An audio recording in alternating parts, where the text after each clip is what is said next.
Milli Aviasiya Akademiyasında Mən Buradayım mövzusunda autizmli uşaqlar üçün festival həyata keçirilib.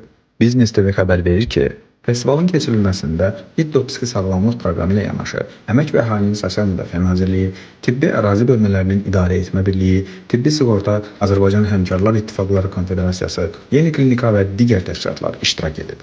Festivalın açılış mərasimində çıxış edən İDDO-Psixi Sağlamlıq Proqramının direktoru, Əmək və Əhalinin Sosial Müdafiəsi Nazirliyinin müşaviri Jalə Əhmədova, Ailə Qadın və Uşaq Problemləri üzrə Dövlət Komitəsinin sədr müavini Səbədət Qəhrəmanova və digər çıxışçılar proqram çərçivəsində həyata keçirilən layihələrdən danışaraq uşaqlara göstərilən dövlət qayğısından İDDO-Psixi Sağlamlıq Proqramının əhəmiyyətindən bəhs ediblər. Biz artıq 3 ildir ənənəvi olaraq ayın yekununu bax belə bir gözəl festivalla yekunlaşdırırıq. Bizim bu mərkəzlərlə, hansılar ki, uşaqlarımızla il ərzində əziyyət çəkirlər, məşğul olurlar. Valideynlərimiz üçün, hansılar ki, həqiqətən də mən onlara deyirəm ki, qəhrəman valideynlərdirlər.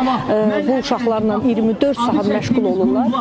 Onların könlünü xoş etmək üçün bir festival təşkil edirik və bu illəri də dərin təşəkkür